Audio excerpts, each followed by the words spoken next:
하나, 둘, 셋. 돌아왔어.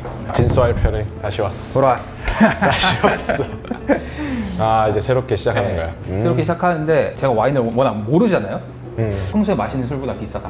와인은 가격이 비싸다. 네, 일단 그게 제일 먼저 생각이 났고요. 좋은 와인을 실패 없이 고를 수 있다는 확신이 들기 전에 선택을 안 하게 되는 거죠. 나는 딱 얘기할 수 있는 거는 포도 품종에 대해서는 그래도 공부해라. 포도 품종을 몇 가지 정도는 알고 있으면은 맛있어하는 기호를 알기 때문에 찾아서 마실 수가 있다. 찾아볼 수가 있다. 포도 품종은 세상에 한 10,000여 종 이상 있기 때문에 네. 나도 다 몰라.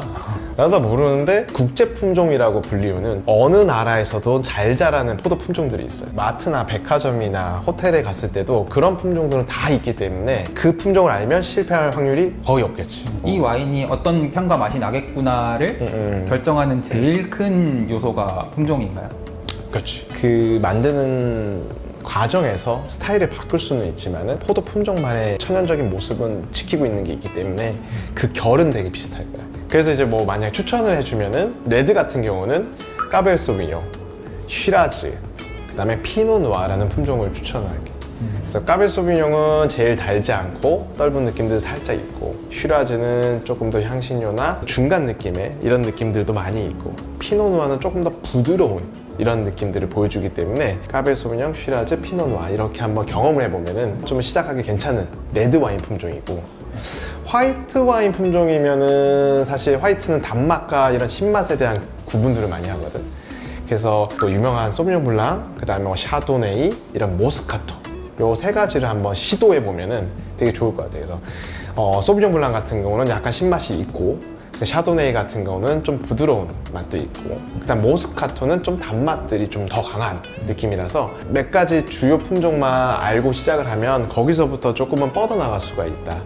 실패하지 않기 위해서는 또 그렇지, 이제 알아야지. 저는 이런 것 같아요. 그냥 탕을 좋아하는지 구이를 좋아하는지 뭐 회를 좋아하는지 아무것도 모르는 상태에서 맛있는 거 어떻게 먹을 수 있어요? 이 질문과 나는 똑같이 들리거든. 내가 관심 있는 것부터 시작을 한번 해보는 거가 되게 좋은 것 같고, 그게 국가일 수도 있고 품종일 수도 있는데 나는 국가보다는 품종에 대해서 조금 관심을 가져보면은 좀 도움이 되지 않을까. 포도 품종이 10,000개라면서요. 10,000여 종이 넘겠지. 그런 식용포도와 양조용포도까지 합치면 거의 진짜 10,000여 종 정도가 있을 정도로 진짜 다양하지. 맛있는 주스 주세요 라고 했는데 오렌지 주스를 좋아하나 포도 주스를 좋아하나 사과 주스를 좋아하는지를 몰라. 포도 품종이라는 게 그 하나의 과일마다 다 취향이 있듯이 포도 품종도 그 하나마다 개성과 그 맛이 좀 다르게 나오기 때문에 그 정도로 좀 다르게 봐도 괜찮을 것 같아요. 그래서 와인 종류는 몇백만은 되겠네요. 그렇지. 또 빈티지까지 따지면은 매년 똑같은 생산자가 똑같은 포도로 만들어도 맛이 다르게 나올 수도 있고. 그러니까 정답이 없는 거야.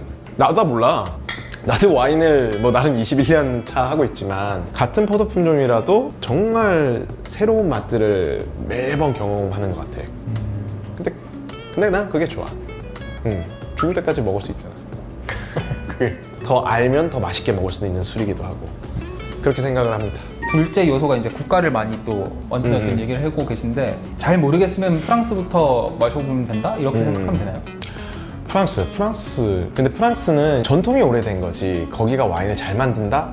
와인 하면 프랑스가 유명하다라는 인식 때문에 사도 되지만 그 와인이 내 입맛에 맞을 거라고 보기에는 좀 힘든 것 같아요. 프랑스, 이태리, 뭐 독일, 스페인 이런 쪽 와인들은 품종을 써주는 데도 있고 자국어로 지역명만 써주는 데도 있어. 그러면 이제 품종에 대해서는 정보가 알 수가 없는 거야. 모르고 먹는 건가요? 그래서 프랑스산이 더 어렵다. 그러니까 그 구대륙산이 어렵다라는 건 미국이나 호주나 칠레, 뭐 남아공, 뭐 뉴질랜드 이런 신대륙 국가라고 하는 곳은 좀 영어로도 돼 있고, 그 다음에 포도 품종들을 다 써주는 편이에요. 그럼 고객 입장에서 와인을 좀 선택할 수 있게 레이블을 만들었기 때문에 약간 친절한 레이블이지. 근데 그와 반대로 이제 구대륙 국가, 아까 얘기했던 뭐 프랑스, 이태리, 독일, 스페인에서는 그런 거를 더 안 하고 지역과 그들의 명성을 더 이야기하기 때문에 미국, 호주, 칠레 같이 신세계 국가라고 표현하는 그런 쪽의 와인들을 추천하고, 까베르 소비뇽, 쉬라즈, 그 다음에 피노누아, 거기에서 좀부터 시작을 해보면은 되게 만족도를 좀 더 빨리 찾을 수가 있지. 와인을 잘 모르니까 뭐가 내 취향인지도 솔직히 모르겠다라고 생각도 했었거든요. 와인의 주질에 대한 기준을 따지면은 사실 재료인 포도 품종이 되게 중요한 것 같고, 포도 품종마다 그런 가격들도 다르고, 어떤 품종은 되게 까탈스럽게 길러야 되는 품종도 있고, 어디서든 잘 자라는 품종이 있기 때문에 와인 가격에도 영향을 먼저 주고, 두 번째는 그거를 가지고 와서 누가 만드느냐에 따라서, 그리고 어떻게 그거를 포장해서 마케팅을 하는 거에 따라 가지고 이 가격이 계속 프리미엄 붙어가지고 가격이 비싸지게 되는 게 많거든. 저렴한 와인보다는 비싼 와인이 맛있는 경우가 많지. 그러니까 요리도 재료가 퀄리티가 좋고 하면은 요리사의 실력이 좀 부족하더라도 맛있게 나올 가능성이 좀 더 있거든. 얼마나 양질의 좋은 포도를 이제 수확하고 가지고 와서 시작하느냐에 따라 가지고도 가격에 영향을 미치기도 해. 그러니까 저렴한 게 맛없는 건 아니지만 비싸면 좀 실패를 덜 하는 건 있지.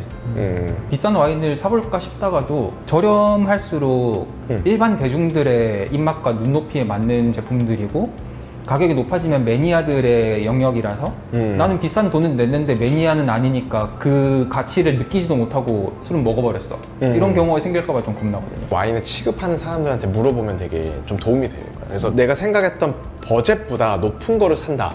그러면 사실은 그건 위험성을 가지고 있기 때문에 차라리 좀 어드바이저들, 뭐 샵에 가서도 판매하시는 직원이라든가 사장님한테 물어보면서 내가 어떤 맛을 좋아하는지를 이야기하고 사는 게 조금 더 현명한 쇼핑인 것 같고, 그럼 요즘에는 이제 비비노나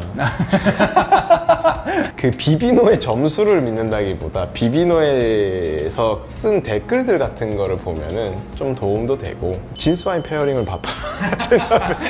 수입사는 한국으로 이런 와인을 소개해보면은 괜찮겠는데? 라는 판단을 하는 역할이잖아요. 중요하게 생각하는 기준은 뭐가 있나요?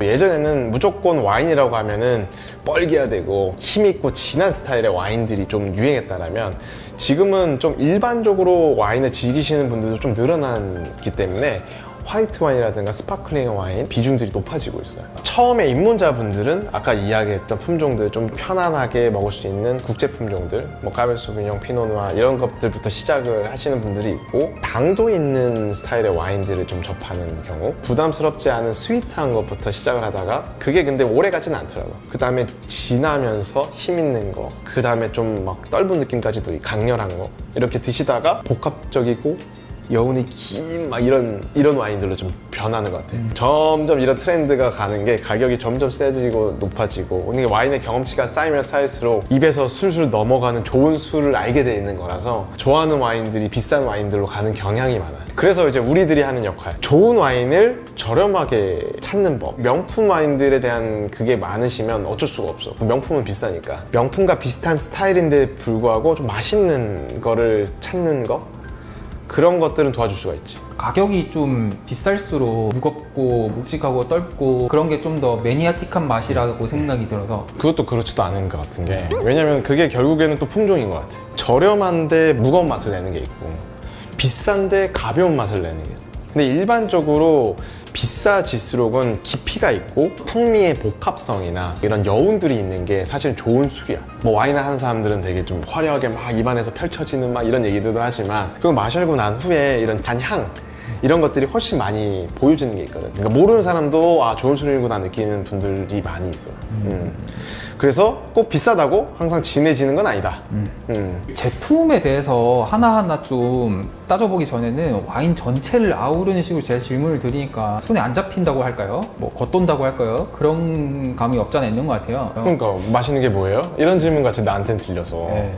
그래서 이게 내가 강조했던 거는 이제 품종에 대해서는 알아라. 그럼 이 품종들이 다 있을지는 모르겠어. 어쨌든 우리 나가가지고 제일 접근성 좋은 가까운 편의점부터 가가지고 한번 그런 품종들이 있는지, 또 다양하게 실제로 뭐 한번 어떤 게 골라보시죠. 있는지, 네, 실제로 한번 가보죠.